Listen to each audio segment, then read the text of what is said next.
Good morning. I was so excited to see the names on the list here because you all are some real smarties. So since we are here for a Solution Summit, I'm going to expect you to ask some really good questions because we need solutions. So our first panel is Michigan's Education Performance Crisis. We have with us today Amber Arellano from Education Trust Midwest. Come on down. We have Mike Wilkinson from Bridge Magazine. He's our data guy. We also have Michelle Richard. Come on, Michelle, from Public Sector Consultants, and Doug Ross from American Promise Schools. So Phil says this is a Solution Summit, and that it is. I want you, while our panel is getting settled, to think of one word for one problem that you want solved in education. Just get it in your mind. Think about it, think about it, think about it, think about it. Now turn to your neighbor and tell them what that word is. What is the one word, the one problem you want to see solved? Come on, this is going to be a very interesting day, not a boring day. We have to get solved, these problems. What are the problems?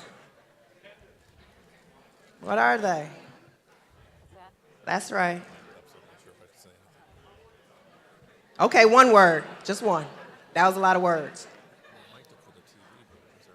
I think that today we have enough experts here amongst yourselves. Settle down now, just say one word. We have enough experts in this crowd and who will be on this stage today to solve some of those problems, right? But to get to the urgency and political will that Phil talked about, we need to first understand what the problems are. We can't solve the problem if we don't know what it is, right? So repeat after me. Michigan's education system is in crisis. There are some people who lead the education system in America, and some people in Michigan who think that it's just in pockets. Michigan's entire education system is in crisis, and that's why we have assembled this very well-informed panel to talk about different parts of our education system and to help us frame the problem so that we can get on to the solutions. So first up, we have Amber from EdTrust, who's going to give us a presentation about the latest data on K-12 performance. Thanks.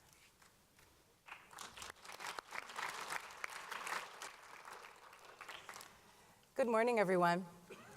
I'm really honored and excited to be here because I feel like today is one of many sort of signals that there's an evolution going on and that we're pivoting as a state. There are more organizations stepping up to really lean in and work on our P-12 education crisis, like Business Leaders for Michigan. There are more organizations coming around tables to collaborate and moving from awareness to urgency to action. And so I'm really pleased to be here to sort of talk about where we're starting from as a state, ground our conversation in data, and then what are some of our challenges and also some of our assets, because we talk so much about our education challenges in the state, but we often don't talk about the assets that we have in our state and in our system that we can leverage for improvement moving forward. For those of you who aren't familiar with the Education Trust, our organization was founded about 25 years ago as a nonpartisan, research-based voice for how to improve public education, especially for vulnerable students at the national level. And we take that nonpartisan role very seriously. We've worked with both Bush White Houses, with the Obama White House, and with the Clinton White House.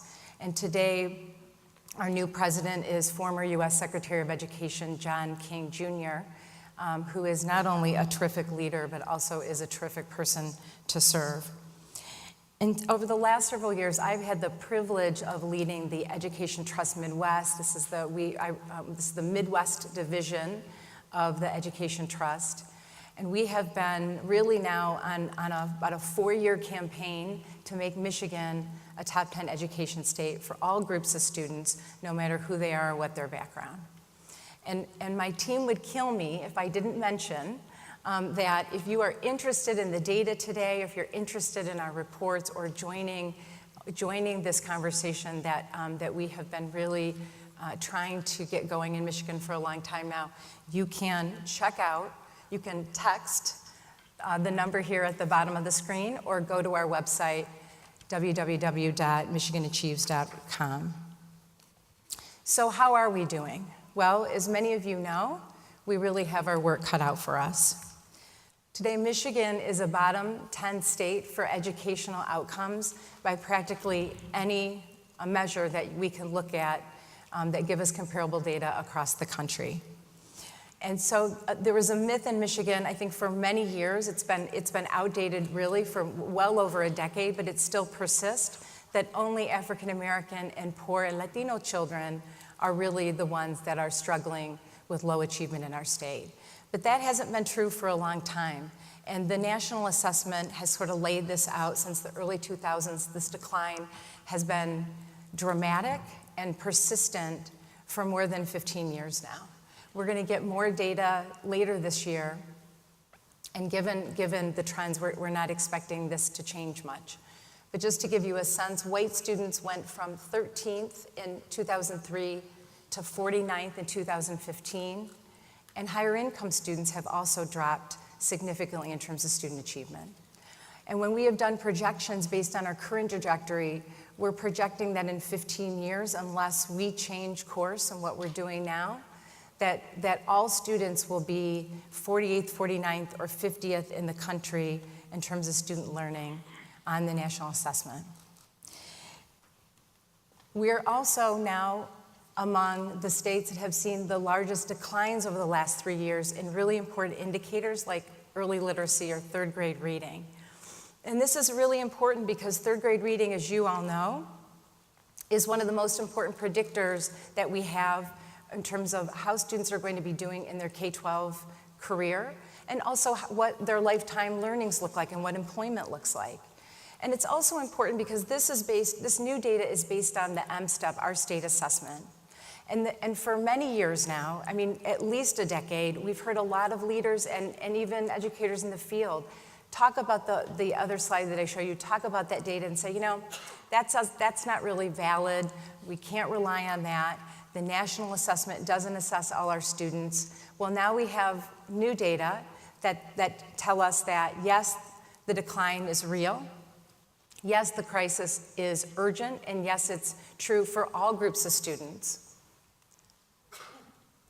This is new data that we just released in a report earlier this month that found that it's not just poor kids that are declining in really important indicators like early literacy. It's all groups of students in our state. White students, black, brown students, higher income, low income, all students in our state have continued to see significant declines in the recent years. So let's talk about what it looks like, what are some of our key challenges, and what are some of our key assets as we think about how we're going to collaborate together to work on this collective crisis that we're facing. So 3 challenges. I want to say that you all know we have many challenges in our state, and K-12 education is one of these policy issues that reflects many of our challenges. And I think in what Phil and Doug highlighted, the first being that education hasn't been a priority in our state, I would argue, for well over 20 years. And so I think it's incumbent on all of us to insist that whoever the next governor is in 2019, that he or she make public education a top priority again. And leadership is obviously critical, as you'll hear more from the leading states experts later in this session today. But we can do all of those things. We can have a governor that makes public education a top priority. I think we can have terrific leadership in our state legislature and in the governor's office next year. And there's still some things that we still need to tackle from our perspective that are really critical, and what data and research tell us are critical for moving the ball for all groups of students. So the first being equity. We have had a long tradition of vastly inequitable outcomes for student learning in Michigan. It's been going on, as you all know, for at least 40 years. But we often don't talk about what are some of the things that drive those inequities and make it so difficult for high-poverty schools to create the right conditions for student learning. One of them is that we have a very persistent and growing gap in teacher salaries between affluent districts and very high-poverty districts. In fact, it's now about $15,000 in Michigan on average in terms of the teacher salary gap. And this is so important because for high-poverty districts, it makes it extraordinarily difficult for them to attract and then retain high-caliber talent. And I'm sure you all know that they're constantly struggling to attract people and then keep them from going to suburban districts, right? When they get some experience and they get, young teachers know what they're doing, and then they go on to districts where they can make more money. And this is a persistent problem that really has to be addressed if we're thinking about equitable outcomes for all students. We also have a pretty major funding gap in pure pupil spending for students. In fact, we're one of the bottom 10 states in the country for the gaps between high poverty districts and schools and affluent schools and districts. And I think it's really important to note that Governor Snyder and the state legislature have invested significantly in low-income students in recent years, and that those investments are not reflected on this slide because the study didn't look at that. But if they were, this would look better. Still, we would still have that gap, and it's still a place for us to do work in the coming years. And three, these kinds of issues in terms of resources and salaries help drive inequities in things like access to rigorous content. We know that the rigor of academic instruction that kids get in school are one of the most important predictors for them in terms of post-secondary success, including in whether they not only go to college, but whether they complete college and whether they succeed in college, and even in their lifetime earnings, right? So closing things like this are really, really important in the work that we have ahead. Number two, we also have a challenge around investing in teacher and school improvement systems. So many of you may know that of all of the in-school predictors that schools and the system has control over, the quality of the teacher in a student's classroom is the most important predictor of how well that student is going to learn and what that teaching and learning looks like, what those outcomes look like. And yet in Michigan, we have talked about almost everything but quality instruction and the quality of teaching and the support that we give for teachers for improving their instruction, improving their practice, as well as the principals in those schools that are really charged with being instructional leaders and the supports for teachers in their schools. In fact, we talk about almost everything else. We talk about funding, we talk about governance, but we don't ever really get to the core work that has to be done and what touches kids' daily lives, and that's their time learning in classrooms. We haven't built those systems yet. And we've done some actually really important work, and there's been bipartisan support for building some of those systems, including a system that Tennessee leaders credit for fueling their dramatic growth and helping them become one of the top improving states for student achievement in the country. And I can tell you that as a former teacher, as someone who started their career as a high school teacher, I would have loved to have that kind of system that would have been providing me ongoing feedback and continuous support throughout the year. And it's notable that in Tennessee, that work has actually, rather than driving teachers out from their profession, teacher satisfaction rates have actually continued to go up year after year in the last several years. And I think it's so much because teachers want to get better. I wanted to get better. I wanted to be a great teacher, but I really didn't know how I was going to get there, and there was so little support, and I was working in isolation. And so many of our teachers face that challenge in our state. We're not going to become a top 10 education state for improvement if we're not a top 10 state for teaching quality and school leadership. Number three, accountability. This is a huge problem in our state. We lack systems of accountability for practically every major stakeholder in our K-12 system, for educators, for district leaders, for school operators and authorizers, for intermediate school districts. And I'm not talking about mean systems that fire thousands of people. I'm talking about common sense systems that set improvement targets and report honestly about how we're doing against those targets and share that information with educators, with parents, with stakeholders. In Michigan, what we often do is that when we don't like what the data tell us, we bury it. It's a little like going to Weight Watchers, and when you don't like what it says, you throw the scale away, right? It makes you feel really good when you eat that second donut the next morning, but in the long run, it puts you in a pretty horrible place. And that's what we've been doing. We've been doing that now for well over 15 years. Improvement starts with being honest with ourselves and honest with educators. And I think so much of the lack of the urgency that we see in our state is because we haven't been honest with people. School report cards and information that goes out from schools to parents and other stakeholders says that things are just fine. And it's not uncommon for teachers to get that message too, that they're doing just fine. Everything's okay. The problem's in Detroit and Pontiac and Flint. It's not in our school. And we can't expect improvement if we're not honest with ourselves, right, about where we're really starting from and how we're really doing against those benchmarks. I would argue that really, students are the only actors in our system right now that are consistently held accountable. Because when kids don't learn at high levels and then they go out in the world and they can't get a job at Walmart because they can't pass a basic skills test, or they can't get into the training program they want to get into, or they can't get into Michigan State, right? They're held accountable for the problem that we as adults and leaders in our state have created in our schools. And we have to change that dynamic. It's not okay. So we've talked about problems, and there are many.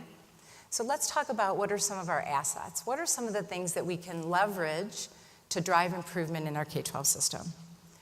So one is, I think that we often overlook the incredible talent that we have in the system. There are really smart and experienced educators and principals in the field, and they often go unrecognized and untapped, and they often work in isolation. In leading states like Tennessee, they've actually used their high caliber data systems to identify who those high performers are, coach them up to be coaches of other teachers and principals around the state, and created essentially an alternative delivery system for internal capacity building. They actually train more than 70,000 teachers on how to teach to new higher college and career ready standards, which is amazing, right? It's amazing. And it's one of the reasons why their improvement is so dramatic and so impressive and a role model for us. And Michigan could be leveraging this kind of talent. And we've actually now have a pilot and data from this pilot in place to show us that that kind of work can succeed here. In partnership with Grand Rapids Public Schools and Wyoming Public Schools and the Steelcase Foundation, my organization started about 4 years ago a new Center for Excellence in Teaching and Learning in Grand Rapids. We've taken this model from Tennessee and leveraging talent in classrooms and working alongside smart, experienced teachers, master teachers, and principals to help them sort of unpack what they know and their expertise to support other teachers in school and build better school-level improvement systems. And these schools are now among the fastest improving high-poverty schools in the state. They still have funding problems. They still have absentee problems. They still have lots of problems. But they're seeing growth that is outpacing most suburban districts in the state. So there's a lot that we can learn from West Michigan and all of the innovation that they are really trying to drive and learn from in their public schools. We need to leverage our existing investments. So I know many of you have probably volunteered at your school, and I think Michiganders, like all of us here, many Michiganders have a really long tradition, an honorable tradition of supporting their public schools. And we do that in lots of ways. I volunteered at my daughter's daddy-daughter dance on Friday night. We get involved in the PTA. We do lots of things, right? But we also support and pay our teachers well, and we invest in our public schools. In fact, Michigan is #1 in the country for teacher salaries when we consider the cost of living. That's a pretty good place to be in trying to attract talent in the places that can afford to reach that bar in terms of salary. And while we're not a top state for per-pupil spending, we are an above-average state or about average state for per-pupil spending. And so that's important to note. We're not in the bottom for that. We have resources that we can work with and that we can leverage to think and how we use them to make the current system more effective. And then I want to say, lastly, we have sort of sometimes an unappreciated asset, and that is we have a really strong civic sector. Michigan has strong business organizations and nonprofits who convene this conversation today. And we have a strong philanthropic sector. And all of us in this room and the organizations involved in this work will need to work together more closely and collaborate in order to be leadership partners and thought partners and supporters to leaders at the state that need to move an equity and excellence agenda forward together. And I think that's really important to note because we haven't really pivoted yet at the state level in playing that kind of leadership role in K-12. And this is not just a Michigan thing. States around the country struggle with this. Education, like the MDE, the Michigan Department of Education, state education agencies often struggle to move from being compliance agencies to leadership agencies. And we're seeing that here. I think we're seeing the slow evolution of that. But many organizations are going to have to help with that evolution, and many organizations are going to have to support what that evolution looks like in the coming years. So I want to just leave you with a few quick questions for us to think about as we evaluate work moving forward. One, does the strategy or policy investment serve students? We talk a lot about a lot of things in education, but we often don't ask the question, does it actually move student outcomes? Two, does the strategy based on the best available research? We like to cherry pick research. We often follow K-12 education policy and we drive it via ideology and partisan politics, but that's got to change. We've got to pursue policies and investments that research and data tell us really move the ball for all students. And number three, how do vulnerable students fare in the work? It can't just be that the Birminghams and East Grand Rapids benefit from the work that we have ahead. Ultimately, how we're measured will be how Pontiac does, and Wyoming does, and Marquette and Taylor do too. I'm so glad to be here with you today, and I look forward to our conversation. Thank you.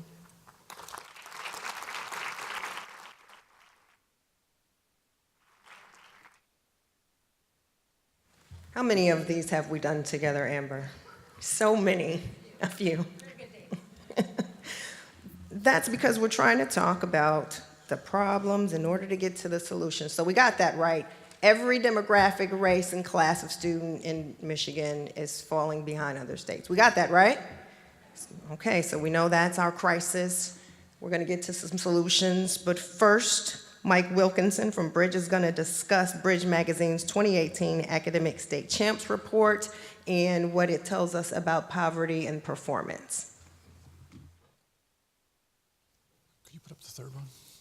Good morning. Thank you for having me here. I'm typically the guy who hides behind the computer and does a bunch of number stuff, but so this is a completely different setting for me. I am a native of Michigan, and as most people who are know that it's a kind of a unique state. It's got 2 peninsulas, it has 4 Great Lakes, it's fantastic. But when it comes to the link between poverty and educational outcomes, it's not unique at all. And I've worked in Illinois, Tennessee, Ohio, and now Michigan.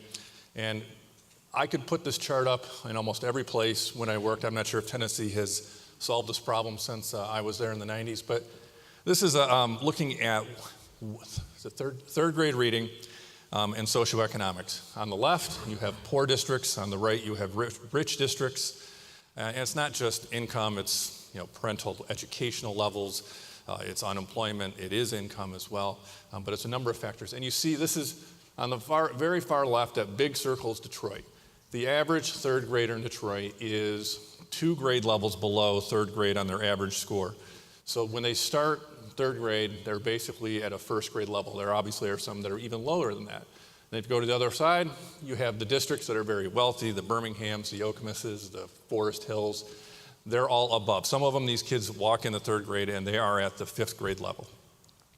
So what we've always done at Bridge when we've done stories on academic achievement is we've tried to make sure you don't compare the far left to the upper right, because it's not a fair comparison, unfortunately, because the toxins of poverty have had this debilitating effect on outcomes. You've got high transiency, you have lack of educational attainment in the home, you have all these factors that have just unfortunately get revealed in charts like this.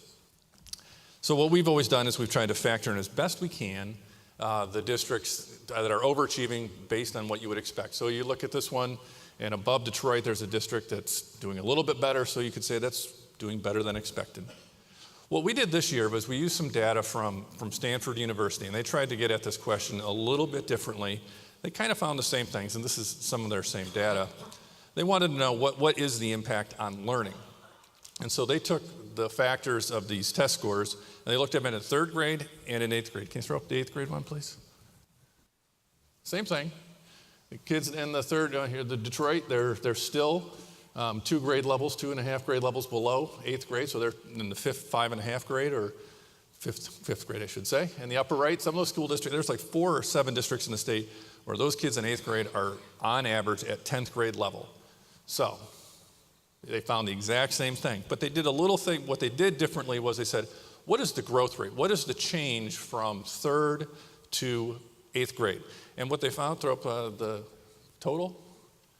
Poverty doesn't necessarily, there's a little bit of a predictor, but it doesn't predict exactly a student's ability to gain. And what you see is Detroit gains 4.5 years. That's below what you would hope. But there are other districts, Hamtramck's up there. I can't remember the names. But if you go on our website, you can actually put your cursor over it and it'll tell you what the name of the district is and some other things. But almost every kid, it seems, is able to gain at least 5 years. The kid that started at 5th gets to 10th. The kid that started at 4th gets to 9th.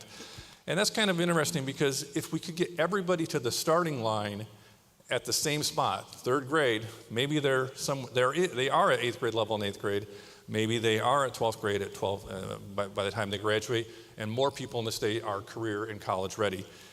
So this is, what we tried to do with this data was to kind of give another look and see if kids were, if the toxins of poverty were having the same compounding effects on the growth rates, and apparently it does not. And I think the researchers looked at this as an exciting opportunity, and I'm not sure if it's a revelation. Mr. Ravel from Harvard could probably tell me that.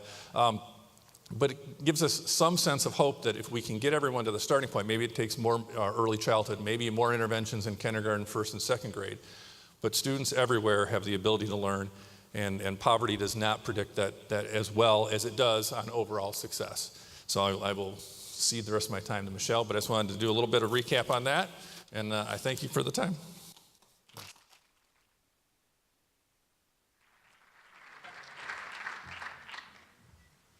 So poor kids might start off behind, but all kids can learn. I know there's some educators who want to applaud that, right? We can concede the point. All students can learn, and the data tells us that as well. Michelle Richard from Public Sector Consultants is going to talk about Governor Rick Snyder's 21st Century Education Commission. Is that correct? All righty. Thank you so much. It is a pleasure to be here today. My name is Michelle Richard from Public Sector Consultants. We had the honor and privilege of facilitating the Governor's 21st Century Education Commission starting in 2016. This report that was, you can find the link on the Bridge site, one of the 12 reports that they featured. Also a report that when we finished, I brought home and showed to my family because I am incredibly proud of this work. The commission was comprised of a diverse set of Michiganders who all shared a common goal to improve education in this state.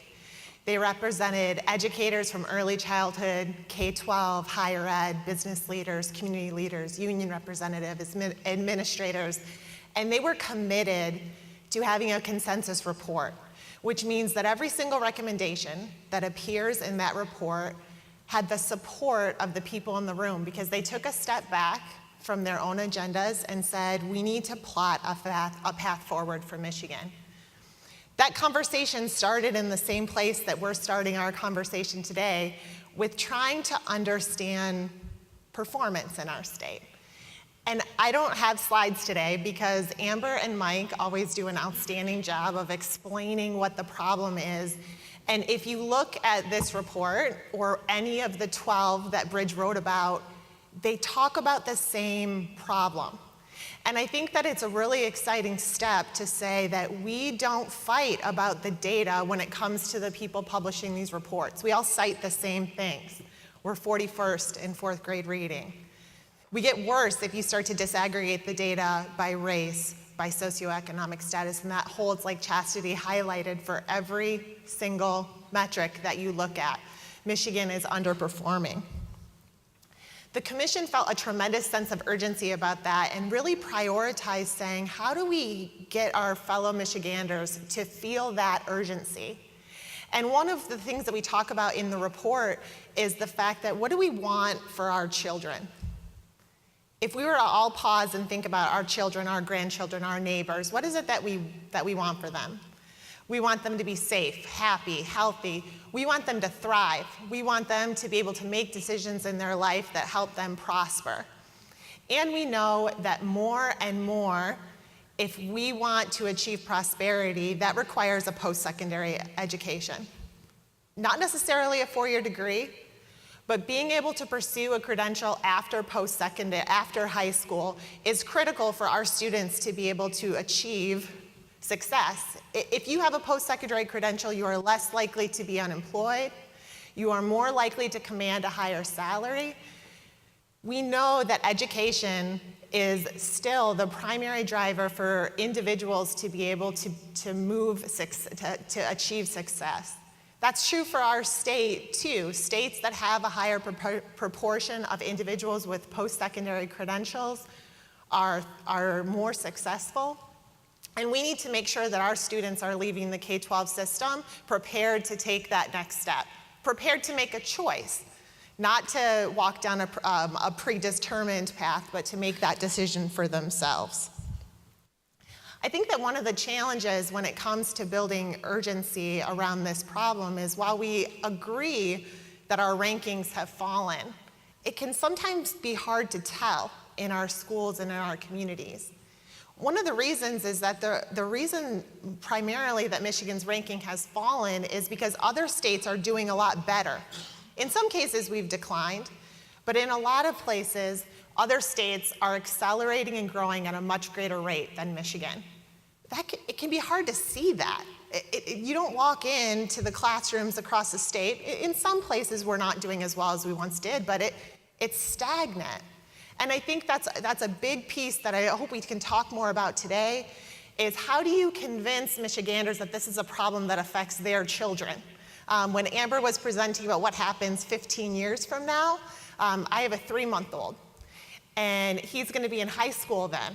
And I think we all have, whether it's a 3-month-old, a 3-year-old, a 13-year-old, that when we hear this data, we think about what does that mean for my baby, and how do we make sure that the step we're taking is the right step for all Michiganders.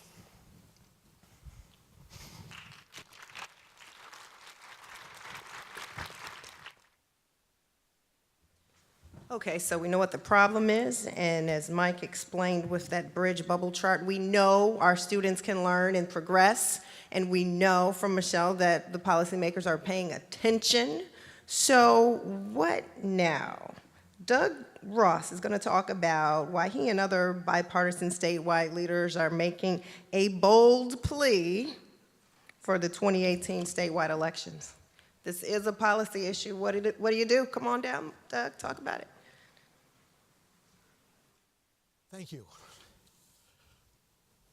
In talking to people in this room and people like us who aren't here today, there's generally a recognition of this kind of crisis, which was, I think, deepened by the great presentations we've seen, but also a skepticism, sense that we kind of know that there has been a crisis for a while, that we haven't been doing well, but kind of quietly the notion that we don't seem to have the political ability somehow to make something dramatic happen.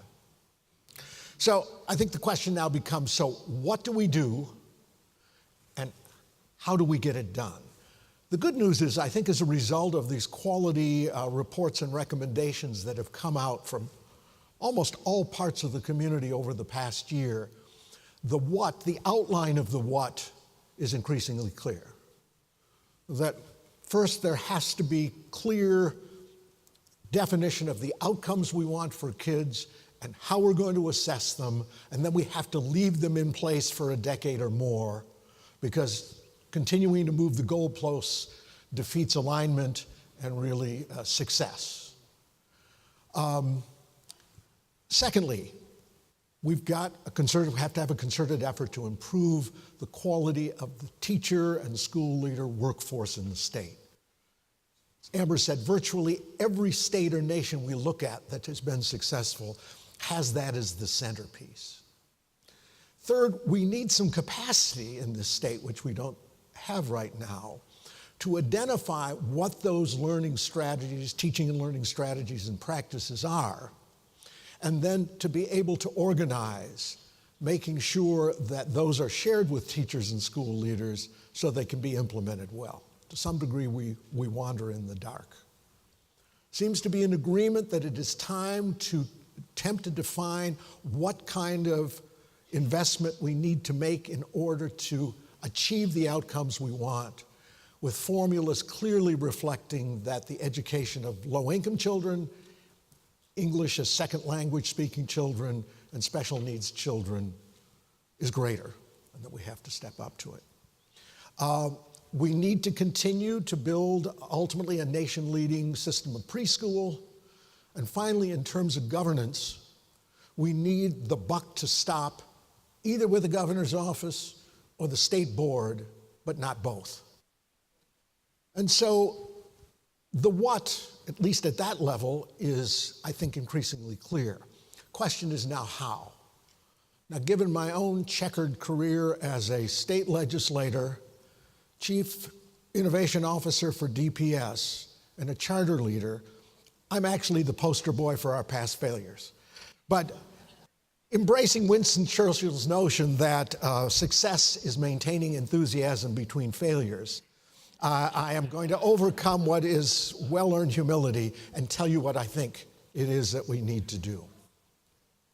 I think first it's imperative that the organizations and the interests they included sit down quickly and define a common action agenda, and even more importantly, craft the legislative proposals that will turn it into reality.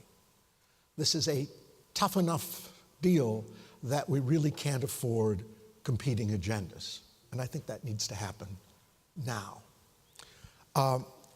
Secondly, most major reform efforts involve some kind of framework or a grand bargain. In Massachusetts, at least as it's reported in the early 90s, the bargain essentially was an agreement by business and Republicans to invest more in the public education system in return for Democrats and unions agreeing to ambitious, measurable, published outcomes. That's probably not a deal available to us because to some degree there is an agreement here that outcomes should be measured and should be shared. Probably for us, as Phil Power mentioned in the beginning, it's around the notion of talent needed for economic prosperity, talent so that our individual young people and state and our communities have a future. Third, one of the lessons we've learned from other states and other nations is that any program to rebuild our public education system has to be put in place and maintained for an extended period of time, decade, 2 decades, through transitions in partisan control of the governor's mansion as well as the legislature. In this state, the only coalition of forces that has the potential to enforce such a program across those partisan changes is business and the labor unions. So in this state, if those groups aren't on the same page, it's not going to happen. And finally, there is the issue of the 2018 elections and how we use them to overcome the skepticism that we really don't seem to be able to act in this area other than on the margins. A small group of us, Mark Murray, Eileen Weiser, Ashley Johnson, myself, have been meeting with editorial boards, business organizations, labor unions, virtually anybody who endorses candidates. And we've urged them to deliver the following message to gubernatorial candidates and legislative candidates who come and ask for their endorsement. And it is this: do not ask for our support unless you are able to come forward first and demonstrate some real in-depth knowledge of the kind of problems we have and the kind of challenges we face here. And do not come forward unless you can begin to describe what you're prepared to support, if elected, whether it's one of the plans that has been issued or some amalgam of it or something that you have contrived yourself. Don't give us cliches about a quality education for every child. Don't give us ideological cant about it's just more money or it's just more choice. Unless you can come forward and state that you understand this and that you're prepared to act, don't ask for our endorsement. Now, for that to matter, for that to work, we have to do something we've never done with education. We have to treat it as a single issue proposition. It means that accepting the notion that in an existential way, if we don't deal with this, we have not much future. That it's more important, at least at this point, than marginal tax rates or restructuring Medicaid or legalization of marijuana, all of which are legitimate issues. So unless the organizations we're part of are willing to say, that's the issue, it's the only issue we're going to judge you on, only then can we expect the unions and the free press to endorse a strong pro-education reform Republican who's right to life, or can we expect the Detroit News and the Chambers of Commerce to endorse a strong pro-reform Republican or a reform Democrat who is, for a graduated income tax? That's hard to do. But if we go through all the partisan screens first, education ends up kind of ancillary, and we move forward.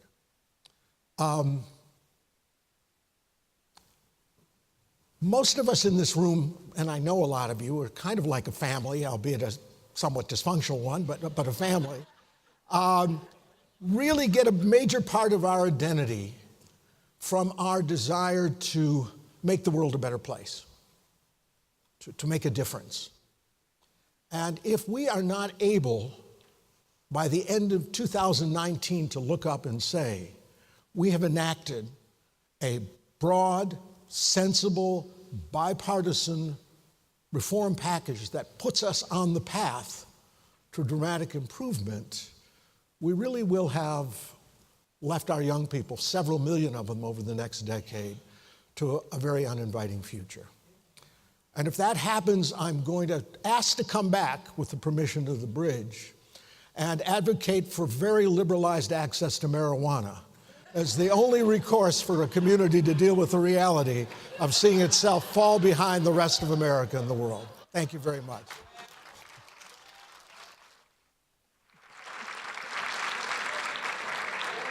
Okay. So we know what our problem is. Thank you, Amber. We know that our children can learn. Thank you, Mike. We know that the policymakers, the governor is paying attention. Thank you, Michelle. And we know that Doug will be smoking a lot of marijuana if we don't solve this by holding accountable our 148 state legislators and governor candidates this year. So what are we going to do about it? We very quickly are going to get to a few. We got 5 minutes for some. So I have a lot of questions. I know you have a lot of questions. Make it short, make it sweet so we can get through a few of them. We have a roving microphone. Hold your hand up. Dwayne has a microphone. If you have a comment or a question, solutions-based, make it quick so we can get to a couple or 3 of them at least.